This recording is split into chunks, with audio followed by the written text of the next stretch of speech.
네, 안녕하십니까. 이제 당국대학교 3주차 오전반 영상을 녹화하도록 하겠습니다. 자, 당국대학교 오전반 3주차 4월 3일 금요일 날 수업에 관련된 영상을 녹화하도록 하겠습니다. 학교의 시간 방침은 3시간 수업이 30분 정도 영상을 만들도록 되어 있습니다. 그래서 여러분 3시간을 수업으로 하면 3시간이지만 영상으로는 30분 만에 이제 3시간 수업을 하게 되는 겁니다.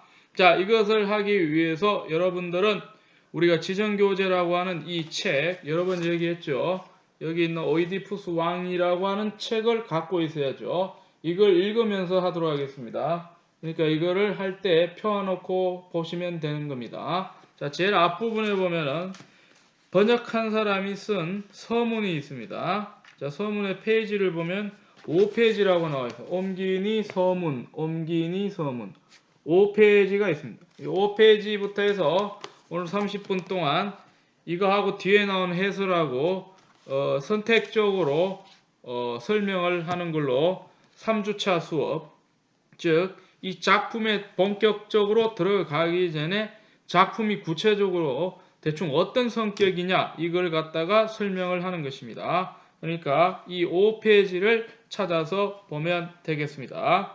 자, 그래서 오늘 하게 되는 것은 이 소포클레스가 쓴 작품 중에 하나인 오이디푸스에 관해서 중요한 몇 가지를 좀 설명을 하도록 하겠습니다. 자, 그래서 수업의 이 두 부분인데 첫 부분에서는 옴기니 서문을 다루고 후반부에 가면 뒤에 가면은 작품 해설이라고 있습니다. 그걸 다루게 되면 30분 정도 지나가게 되겠습니다. 자, 그런 속에서 옴기니 서문을 보도록 하겠습니다. 자, 여기 5페이지를 보면 이런 말이 있는데 여기에 번역한 사람이 오이디푸스만 한 게 아니라 추가로 3개를 더했거든요.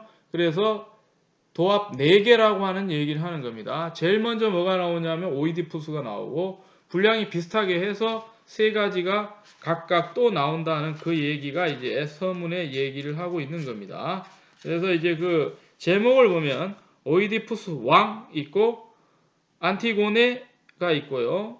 아이아스가 있고 트라키스 여인들 4가지가 있다는 겁니다. 자, 오늘 제가 옴기니 서문에서 설명할 것은 오이디푸스 왕만 얘기를 하도록 하겠습니다.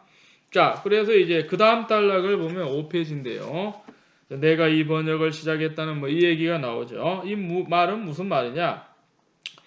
누가 이제 이 번역자가 번역한다는 소식을 듣고 아는 사람이 와서 부탁하기를 기왕 번역할 거면은 영국에서도 사용할 수 있을 정도로 번역을 해달라 이렇게 주문이 있었다는 거죠.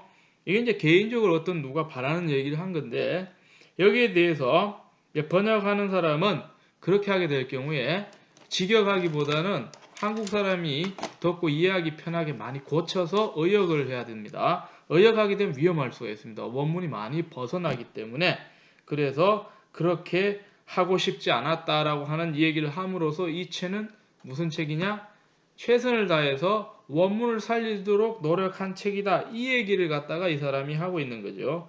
그래서 5페이지 밑에서 3번째 줄에 보게 되면 가능한 한 원문대로 옮기자는 것이 나의 원칙 이렇게 얘기를 하고 있습니다.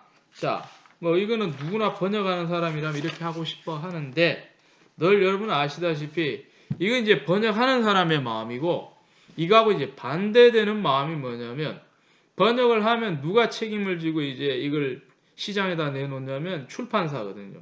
출판사는 그렇게 하고 싶지가 않은 게 독자들이 읽어서 쉽게 읽혀야 되기 때문에 가독성 문제가 발생합니다. 그래서 독자들을 위해서라면 출판사는 좀 되도록이면 원문을 벗어나더라도 우리나라 말로 이해하기 쉬운 그런 번역체가 나오기를 바라는 거죠. 늘 이것이 끊임없이 갈등 관계를 빚는 것이다 하는 것입니다. 그러나 이 사람 말이 일리가 있는 게 이거는 이제 원본, 고전에서도 굉장히 중요한 거기 때문에 이거를 원본의 원어로 옮기기 때문에 옮기고 싶은 사람은 자기가 아는 지식을 최대한 동원해서 원형을 살리고 싶은 그런 마음이 있죠. 누구나 있습니다. 그 얘기를 하는 것이다 이 말입니다. 그래서 번역이 잘못돼 갖고 너무 독자만 생각해서 원문을 벗어나는 걸 쉽게 해버리면 창작이 돼버리기 때문에 이게 문제가 된다는 거예요.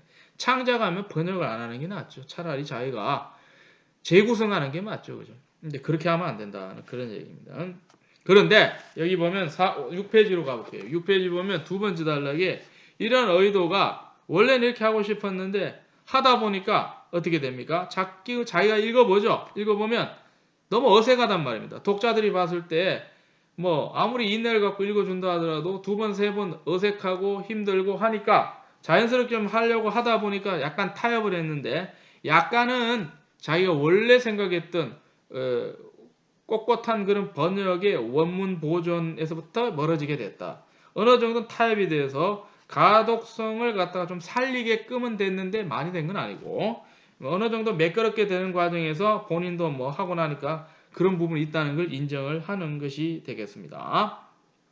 자, 그래서 뭐 그런 얘기들이 좀 나오면서 이제 좀 넘어가겠습니다. 시간이 없기 때문에 7페이지 중간에 가면 이제 중간에 이렇게 공백이 생기는데 여기 보면 공백이 이렇게 생기죠. 그러니까 요 밑에 한번 보도록 할 테니까. 그러니까 뭐 보고 번역했느냐 이 말이죠. 그죠? 왜냐하면 일리아드라고 하는 게 원본 자체 하나만 있는 게 아니라 수많은 사람들이 이렇게 만들어 놓은 이런저런 원본들이 있기 때문에 그 중에 하나를 취했는데 이 번역자가 생각하기에 가장 합리적이라고 보고 바람직하다고 보는 판본이 있는데 이게 이제 옥스퍼드에서 나온 건데요. 두 사람 로이드 존슨과 윌슨이 편집한 옥스퍼드판 1990년도에 작업해서 나온 건데요. 이걸 보고 이제 주로 했고 그러고 난 다음에 필요할 경우에는 독자 이해를 돕기 위해서 설명을 좀 해줘야 되잖아요. 각주 같은데 그래서 본문 비평각주라고 아파라투스 크리티쿠스라는 말을 갖다 쓰는데 이것도 참고를 했다라고 하는 그런 얘기를 하고 있습니다. 그래서 대본 이게 번역할 때 표준이 되는 걸 갖다 우리가 대본이라고 합니다. 대본 번역이 이 상대하는 것이 대본이죠. 그죠? 그래서 대본이 뭐냐? 옥스퍼드판이다. 여러분 이것까지는 알 필요는 없는데 이 사람이 했던 것이 이 옥스퍼드판을 보고 했다라고 1990년도에 나온 옥스퍼드판 대본입니다. 번역의 대본이다. 예? 이걸 보고 했다라고 하는 그런 얘기가 되는 것이다. 자 그러면은 자, 뭐 보고 했는지도 나왔고 그러면 이제 페이지 좀 넘어가 갖고 또 주의할 걸 몇 가지 얘기를 하고 있는데 어휘 표기에서 좀 장황하게 설명하고 있습니다. 지금 오늘날 들어서 우리가 이제 우리나라도 학문 수준이 올라가다 보니까 옛날 말, 그러니까 오늘날 쓰지 않는 말들이죠. 없어진 말들인데 뭐 고대 언어를 갖다가 번역할 때는 되도록이면 원래 발음 그대로 발음하려고 많이 노력을 한다면 예를 들어 보면 이제 이런 게 있죠. 우리가 이제 외래어 돼 갖고 영어에서 넘어오긴 했는데 처음에는 우리가 잘 모르고 그냥 그때 우리가 알고 전해 들었던 대로 이렇게 표기를 한단 말이에요. 예를 들면 이제 우리가 방송 들을 때 라디오란 말이 있는데 라디오라고 우리 이제 영어권에 가서 얘기하면 사람들이 잘 못 알아듣죠. 왜냐하면은 그들은 그렇게 발음을 하지 않기 때문에 radio 이렇게 발음을 한단 말입니다. 그래서 오늘날에 보면은 이제 뭐 발음을 아주 중시하는 사람은 radio라 그러지 라디오라고 발음하지 않습니다. 예를 들면 alright 맞았어, 옳았어, 이를 갖다 오라이 이렇게 발음하지 않죠. 그런 것처럼 이 히라버가 무슨 말? 고대 그리스어를 히라버라고 그러는데 이것도 발음을 조금이라도 잘하기 위해서 이 모음 같은 걸 어떻게 보고 할 거냐라고 하는 그 얘기를 갖다가 여기에 장황하게 적어놓고 있죠. 그러니까 8페이지 보면 이런 말을 하지 않습니까? 예를 하나 들어보자 이러죠, 그죠? 8페이지 보세요. 예를 하나 들어보자. 그리스어의 이 y라고 하는 입실론이죠, 그죠? 이것은 2로 적는다라고는 하는데 이 2를 적다가 보면 우리나라 말로 그 1, 2 할 때 2 있지 않습니까? 그죠? 여러분들 잘 보셔야 돼요. 1, 2가 있는데 이 y가 있는데 이걸 갖다가 이제 한국말로 이렇게 2라고 적는다 이 말이죠. 그죠? 2라고 적는 게 지금까지 관례적으로 많이 그렇게 적어 갖고 왔는데 이것도 원어를 갖다가 그 당시 발음을 연구를 하는 학자들은 자세히 보면은 이걸로도 만족이 안 된다. 그럼 뭐냐? 좀 더 발음이 어디에 가깝냐 하면 위 이렇게 가깝다는 거죠. 이가 아니라 위. 그래서 디오니소스라고 우리가 흔히 적었던 것도 경우에 따라서는 디오니소스라고 발음할 수 있다라고 얘기하는 거죠. 그죠? 그런 얘기들을 하고 있습니다. 그리고 옛날에는 이 또 디오니소스뿐만 아니라 이게 이 입실론이 유 발음이 나요. 우 발음이. 그래서 디오누수스라고도 할 수 있다는 그런 얘기입니다. 그죠? 그래서 이런 복잡한 어떤 발음 관계에 대한 설명을 8페이지, 9페이지에 장황하게 하고 있다. 뭐 또 다른 단어를 보게 되면 이제 우리가 신화라고 하는 말이 있는데요. 신화 알죠, 그죠? 신들의 얘기 신화잖아요. 이거를 우리가 이제 얘기를 하다 보면은 이 영어에 미스라는 말을 쓰죠. myth. 이게 어디서 나왔냐면 그리스어에서 나온 말인데 이걸 갖다 보통 미토스라는 말을 쓰는데 미토스라는 말을 쓰는데 자 영어에서는 미스지만은 오리지널은 미토스인데요. 이 미토스를 표기하는 데 있어서도 미뿐만 아니라 우가 나오면 미토스도 된다라고 하는 거예요. 미토스뿐만 아니라 미토스도 된다 이런 얘기거든요. 그리고 아까 나온 것처럼 우 발음 뜨니까 무토스로 적을 것이냐 이런 고민을 많이 하게 된다. 그래서 여기에서 이 사람은 번역할 때 주로 이제 이보다는 위로 많이 쓴 거죠. 자기가 소신을 가지는 그 발음 쪽으로 이런 일들이 많이 지금도 일어나고 있습니다. 그래서 2000년도 넘어서 우리나라에 지금 나오는 책들에서는 학자들이 이걸 많이 반영을 해요. 옛날에 생각 없이 그냥 이 이렇게 쓴 것보다는 좀 더 발음이 그게 가까우니까 위 발음 쪽으로 많이 쓰고 있다라고 하는 거. 그게 아무래도 좀 더 원형에 가깝지 않을까 이렇게 생각을 많이 한다는 거죠. 여러분 한 가지 알아야 될 건 뭐냐면 우리가 A, B, C, D, E, F, G 해갖고 이제 A는 아 발음 나오고 B는 비읍 발음 나오고 이러는데 이게 우리가 편의상 이렇게 정해놓은 거지 실제로 그만큼 그런 발음이 나는지는 알 수가 없고 정확한 거 100% 가까운 게 아니고 뭐 70%, 80%그 정도 발음 나는 거기 때문에 경우에 따라서 그 발음들이 다르게 나올 수가 있다라고 하는 것도 염두에 둬야 된다는 그런 얘기입니다. 굉장히 어렵습니다. 발음 자체를. 그래서 우리나라의 이 음절 표기로서 외국어 표기를 다 옮길 수 있느냐? 굉장히 힘들죠. 이 옮기기 힘든 것도 무지막지하게 많습니다. 다만 옮겨놓은 게 가장 우리나라 말에 가까울 뿐이다라고 하는 거지 이게 아주 맞다 이렇게 얘기할 수가 없다는 그걸 좀 우리가 생각하고 있으면 된다. 그런 이제 얘기가 됩니다. 그래서 10페이지, 11페이지도 마찬가지예요. 그런 발음에 관련된 표기의 문제들을 다 얘기하고 있습니다. 그래서 여러분 읽으면 좀 답답할 수가 있고 이해 안 될 수가 있는데 크게 이렇게 그런 의미를 지닌다라고 제가 이제 좀 설명을 하는 것이다 하는 그런 얘기가 되겠습니다. 자, 그러고 난 다음에 나머지 설명들은 좀 생략하고 읽어보시고 자, 이 시점쯤에 이제 뒤로 넘어가는데 이 책에 작품 해설이 나오죠. 작품 해설이 좀 분량이 많은데 시간 되는 데까지 하려면 앞부분 약간만 해야 될 텐데요. 자, 작품 해설이라고 371페이지가 나오는데 요걸 갖다가 한번 보겠습니다. 이 크게 두 가지 중요한 얘기를 하고 있죠. 371페이지로 넘어가게 되면 자, 두 가지 중요한 얘기를 하는데 무슨 얘기를 하냐면은 일단 독자들이 봤을 때 일반적으로 좀 참고해야 될 사항들을 몇 가지 얘기를 하고 있어요. 그러고 난 다음에 이제 번호 2가 나오는데 거기서는 이 번역하다 보니까 이 번역한 사람이 주관적으로 생각했을 때 몇 가지 독서의 포인트가 나오는데 그 얘기들을 좀 하고 있습니다. 그러면 일반적으로 설명하는 건 뭐냐면 옛날에 비극이라고 하는 구조가 어떻게 생겼냐 이 얘기를 하는 거거든요. 비극도 순서가 있다는 거죠. 막 나오는 게 아니라 그 정해진 포맷에 맞춰갖고 딱딱딱 나온대. 우리나라 시조도 포맷이 있어요. 대부분 3, 4, 3, 4 이렇게 나갑니다.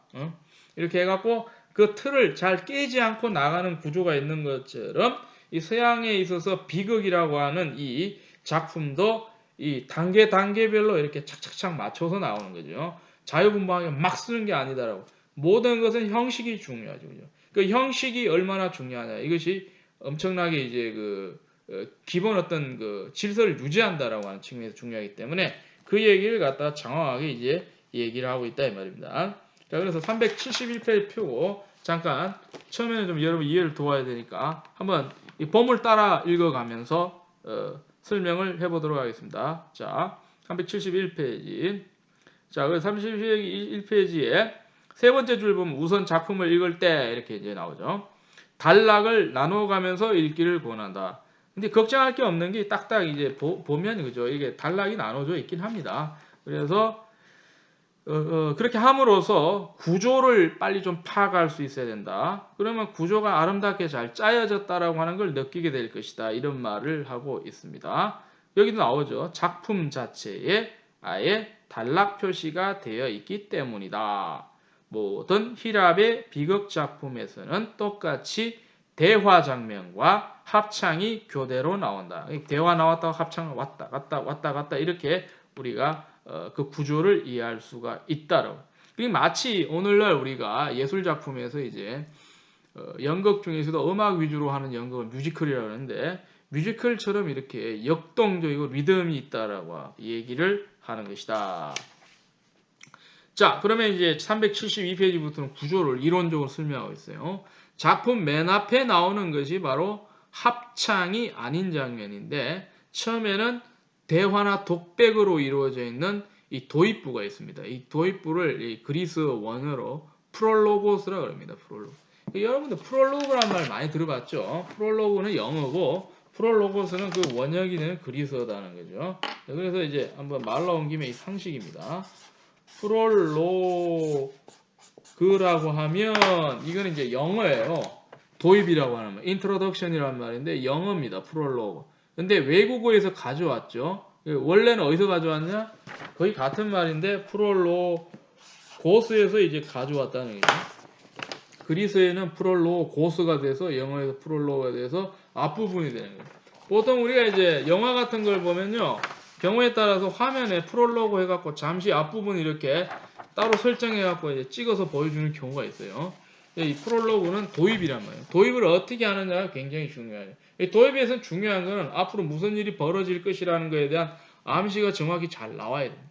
그래서 요즘 들어서 그런 말을 많이 하는데 모든 예술 작품에서는 앞부분에서 어떻게 처리하느냐 굉장히 중요하다. 그 짧은 시간에, 그리고 길게 하면 재미가 없거든요. 그러니까 아쉬울 정도로 몇 분 만에 앞으로 1시간 반, 2시간 전개될 것에 대한 거대한 어떤 암시를 갖다가 정확히 잘 찔러주는 것, 인상적인 대목을 찔러주는, 소설도 그렇고 영화도 그렇고 이걸 잘 하게 되면 독자들이 관심을 가지고 이렇게 보게 돼요. 근데 이게 어설프면은 보다가 이제 그만 나가버리죠. 영화 보다가 나가버리고 책 읽다가 덮어버리고 그렇다. 그래서 프롤로고스가 굉장히 중요합니다. 그래서 여러분들도 앞부분에 뭘 쓰려고 할 때 리포터도 마찬가지고 앞부분에서 강한 그리고 설득적인 인상을 줘야 된다라고 하는 것이죠. 자, 프롤로고스 얘기를 한다는 거죠. 근데 이제 번역한 사람은 프롤로고스를 도입부라고 가끔 우리가 쓰기도 하는데 본인 생각하기에는 원어를 깊이 생각해 볼 때 이것도 부족하다는 느낌이 들어서 그냥 원어로 쓰겠다. 프롤로고스로 쓰겠다. 이렇게 얘기를 하는 것입니다. 자, 그 다음에는 이제 합창이 나타나는. 이게 누가 나타나서 덕백을 하잖아요. 프롤로그. 뭐 앞으로 이런 일이 일어난다 하고 난 다음에는 막바로 사건이 나오는 게 아니라 분위기를 바꿔가지고 노래를 여러 사람이 부르는 게 합창이 나온다는 거죠. 그러면 첫 번째 합창은 코러스가 뭐냐면 합창 부르는 사람들 무리가 되는 거죠. 통로를 따라 무대 앞에 둥근 공간인 무대를 설정하는 거니까 모든 거는 연극을 전제로 하고 작품이 만들어졌다라고 우리가 이제 볼 수가 있는 것인데 오케스트라로 들어오면서 이 공간을 갖다 오케스트라라고 그러는 거죠. 우리 오케스트라 그러면 관현악단들이 생각하는데 원래 뜻은 여기 나오는. 그렇기 때문에 이 통로의 명칭을 따라서 이걸 갖다가 파로도스라고 이제 명칭을 부른다라고 하는 것이죠. 그래서 이걸 갖다가 한국말로 하면은 등장하면서 노래 부르기라고 해서 등장가라고 얘기해요. 데뷔하면서 노래를 부른다. 그죠? 보통 우리가 연극 무대 같은 데 보면은 한참 다 나오고 노래하면 시간이 너무 아깝잖아요. 그래서 나오면서 노래하면서 시간도 줄이면서 긴장도 조성하고 하는 그런 얘기가 되는 것입니다. 자, 그러고 난 다음에 이제 대화 장면이 나오면서 다시 장면 뒤에 합창이 또 이어진다는 것이죠. 이런 식으로 이제 뭐라 그러니까 독특한 장치를 펴고 얘기들을 갖다 전개시켜 나간다. 이렇게 이제 우리가 볼 수가 있는 것입니다. 그래서 이제 이 부분은 노래 사이에 이제 끼인 것이라 그래서 이제 에피소디온이라고 그러는데 이게 이제 더하고 사이에 끼고 노래하다 이런 말들이 합쳐진 것이라고 그래갖고 끼어 있는 대화 혹은 이제 사파라고 하는 말로 이제 표현된다라고 이제 우리가 얘기를 할 수가 있습니다. 이 사파도 이게 합창하다가 사파하다가 왔다 갔다 하기 때문에 1사파, 2사파 이런 식으로 이제 얘기가 나오게 된다는 거죠. 그러고 난 다음에 이제 첫 번째 사파가 지나고 난 다음에 나오는 합창부터는 이제 코러스가 오케스트라의 자리를 잡고 노래를 부르기 때문에 이제 정립가라고 하는 거죠. 이제부터는 자리를 딱 잡는 거죠. 그러니까 이제 이 구성을 할 때까지 이제 금방 하지 않고 뜸을 들이면서 서서히 체계를 갖고 잡아 나가는 특유의 서양적인 어떤 단계를 중시하는 그런 어떤 예술 작품의 구성의 어떤 철학을 엿볼 수가 있습니다. 그래서 이것도 순서대로 이제 정립가가 나오기 때문에 1정립가, 2정립가 이렇게 얘기를 한다라고 하는 것이죠. 그러고 난 다음에 마지막에는 합창이 끝나면은 이제 마지막 장면을 나오는 것 같다가 엑소도스라고 그럽니다. 엑소도스. 이것은 그 다음에 나오는 합창이었기 때문에 합창에 끼어 있지 않고 사파가 아니다라고 이제 우리가 얘기를 할 수 있습니다. 그래서 엑소도스를 갖다 우리가 얘기를 하면은 이게 빠져나온다는 말인데 원래 여기서는 이제 그걸 갖다가 그냥 마지막 처리를 갖다 엑소도스란 말을 써버렸는데요. 뭐 이걸 대화라고도 부르기도 한데 엑소도스의 뜻은 그리스어에서 이 빠져나온다는 얘기예요. 빠져나오는 엑소도스. 이 출이란 말이에요. 출 빠져나오는. come out of란 말이에요. 여러분 여기 엑소도스 나오죠. 엑소도스. 이제는 이제 영어식 표기를 했지만 그리스어 표기는 좀 다르죠. 원래 자기 어떤 글자가 따로 있으니까 엑소도스라고 하는데 여러분 이 엑소도스 하면 뭐가 생각이 나요? 혹시 생각나는 게 있어요?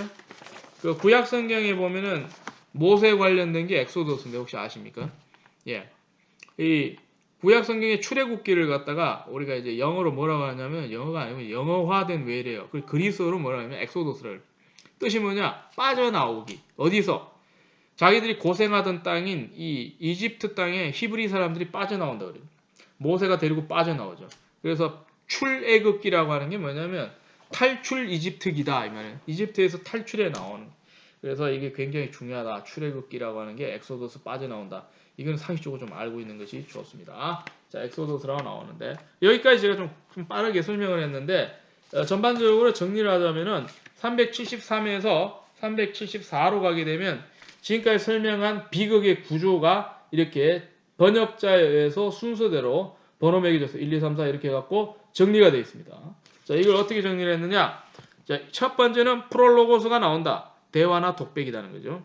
두 번째는 등장가가 나온다. 합창을 부르고 세 번째는 제1사파. 이건 또 대화로 이루어지고 네 번째는 제1정립가가 나오고 대화로 이루어지고 여섯 번째는 제2정립가가 나오고 합창으로 이루어지고 일곱 번째는 제3사파가 나오고 대화로 이루어지고 여덟 번째는 제3정립가가 나오고 합창이 되고 아홉 번째는 제4사파가 나오고 대화로 이루어지고 열 번째는 제4정립가가 나오고 합창이 되고 마지막으로 11번째 엑소도스 마무리하는 대화가 나오면서 어떻게 돼요? 비극 작품이 100% 이걸 지킨다고는 그렇지만 거의 이걸 지키면서 이런 구조로 쓰여져 나가게 돼요.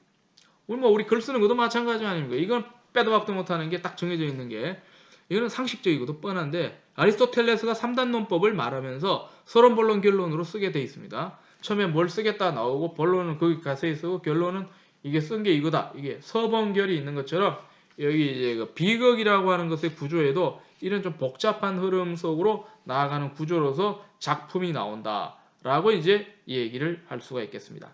자, 그러면 이제 이 구조를 이렇게 익히고 두 번째, 이 번역자가 강조하고 있는 이 작품을 볼 때 특별히 주목할 게 뭐냐 하는 걸 갖다가 이제 좀 보겠다는 거죠. 375페이지로 넘어가는데요.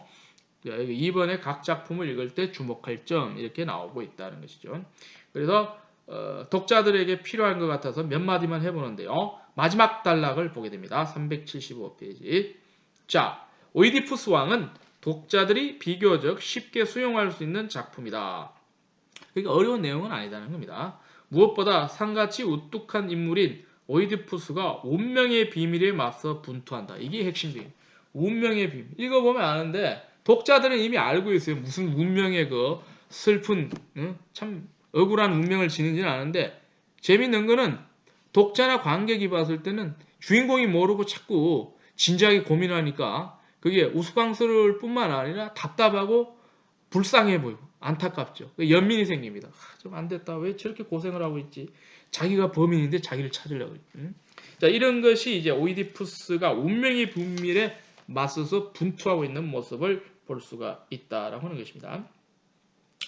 자, 독자들에게 깊은 인상을 준다는 거죠. 각 장면들이 버릴 것 하나 없이 정말 잘 짜여져 있는 그 구조가 있다라고.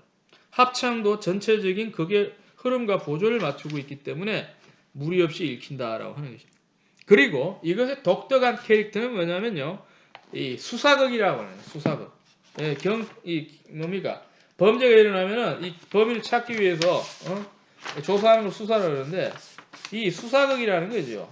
극은극인데 이거 추리입니다. 추리. 그래서 우리가 이제 보통 단조롭고 재미없는 게 무슨 영웅전이나 뭐 연애소설 같은 거 그런데 이 재밌고 사람이 자극하는 게 뭐냐면 주로 추리물이거든요. 뭔가 끝까지 독자로 하여금 이 범인이 누군지를 찾게 하기 위해서 정말 생각하게 만들고 긴장하게 만들고 조바심 타게 만들고 이 수사극이라고 하는데 이게 엄청난 장점이 끝까지 제대로만 쓰면 독자들이 딱 붙들려 있고 연극을 보더라도 이 청중들이 끝까지 붙들려 있다는 거죠. 이게 굉장히 중요하다는. 자, 수사극이라고 하는 것이죠. 자, 그래서 좀 밑으로 몇 줄을 내려가 가지고 이 중요한 점이 뭐냐면 오이디푸스가 처음에 맞닥뜨린 문제가 뭐냐? 라이오스를 누가 죽였는가? 원래는 라이오스가 자기 낳아준 아버지인데 세월이 지나갔고 그 사람 누군지 모르는 거예요. 근데 알고 보면 자기가 죽였는데 자기는 몰라요. 그런데 지금 자기가 조사를 해야 돼. 왜냐하면 테베의 왕이기 때문에.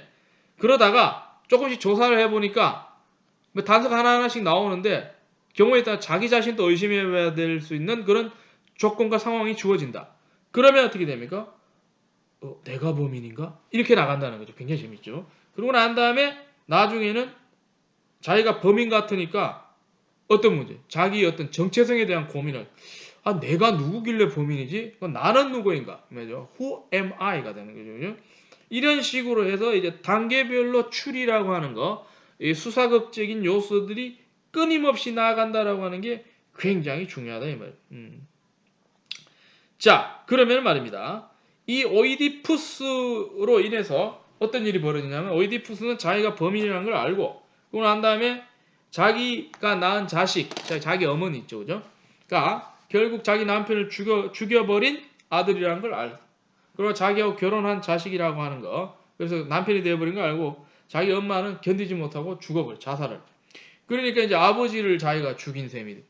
어머니도 자살을 했지만 자기 때문에 죽었기 때문에 부모가 다 자기 때문에 죽었기 때문에 충격을 받고 그래서 견디지 못한 양심의 가책도 없을 수가 없어요. 왜냐 의도는 없었지. 그러니까 이걸 견디지 못해서 자해하는 거예요. 스스로 해를 입힌. 스스로 눈을 뽑아버려. 그러니까 이 오이디푸스가 가지고 있던 심리적 상황을 가지고서 유명한 심리학자였던 정신분석학자 시그문트 프로이트가 오이디푸스 콤플렉스라고 하는 개념을 만들어내는 거죠. 자, 그러면 도대체 이런 인간은 어떤 인간이냐라고 하는 것이죠. 그랬을 때 여기서 인간이라고 하는 것은 376페이지 끝에서 한 10번째쯤에 보게 되면 생물학적인 인간이라기보다는 이것은 한계를 지닌 인간이다라고 하는 그런 식으로 이제 우리가 해석을 할 수 있다라고 하는 것이고 377페이지로 넘어가서 그러면 이 작품은 인간이 아무리 노력을 해도 정해진 운명을 피할 수는 없다고 말하는 운명극이 되고 만다. 이 식살슈필이라고 그러는데요. 운명의 장난이다. 운명의 중. 그러고 난 다음에 이 오이디푸스는 그럼에도 불구하고 조사를 자꾸만 파헤쳐 나가는데 그는 진실을 향해서 진실을 찾기 위해서 계속 고민을 하는 것이죠. 이런 것이 결국 찾고 난 다음에 자기 눈을 찌르게끔 되는 그런 비극으로 나아가게 되었던 것이다 하는 그런 얘기가 되는 것입니다. 그러면 이제 우리가 이제 결론적으로 이 소포클레스에서 볼 수 있는 오이디푸스 왕이라고 하는 작품에서의 그 인간론에 대한 해석은 어떻게 되느냐? 그렇게 됐을 때 378페이지에 역자가 말하고 있는 이 대목이 굉장히 중요하다. 중간을 보게 되겠습니다. 첫 번째 단락이 끝나기 직전을 보게 되면요. 그래서 끝에서 세 번째를 보네. 그 단락에 인간은 그저 운명에 종속된 존재가 자기 의지를 가지고 스스로 삶을 이루어 나가는 주체라라고 하는 것이 이 암암리에 들어있다. 그렇습니다. 이 오이디푸스가 계속해서 어떻게 돼요? 범인을 찾으면서 자기 같은 느낌이 들어도 수사를 종료하지 않고 계속 수사해 나가는 그런 운명과 맞서 나가는 그런 모습을 볼 수가 있다라고 하는 거예요. 자, 그래서 이런 것을 봤을 때 이것은 극적인 아이러니다라고 하는 것이죠. 있을 수 없는 상반되는 현상도 379페이지에 앞에서 네 번째 줄인데 dramatic irony가 된다는 것이죠. 등장인물이 자신도 모르게 진실을 발언하는 경우가 생기게 됩니다. 이것이 있기 때문에 독자로서의 청중에 대한 청중으로부터 독자로부터 연민과 공포 그러고 난 다음에 많은 인간에 대한 어떤 애착을 느끼게 되는 그런 강한 면모가 있다. 이렇게 얘기할 수 있습니다. 시간 다 가버렸는데요. 이렇게 해갖고 이제 오늘은 이 작품에 대한 간단한 설명을 했고 다음 시간 4주차에는 이제 뭘 하냐면은 제가 이 순서대로 오이디푸스를 작품을 읽는 거죠. 그럼 19페이지부터 나오는데 이걸 이제 현장 수업은 3시간이니까 시간이 많은데 온라인 수업은 한 번 할 때 30분이니까 이거를 그날 할 만큼 다는 못 할 겁니다. 오이디푸스 일부를 갖다 읽으면서 해 나가다가 현장 들어가면 현장에 맞춰 가지고 진도를 또 여러분에게 미리 알리고 나가도록 하겠습니다. 오늘 여기까지 했습니다. 경청해 주셔서 감사합니다.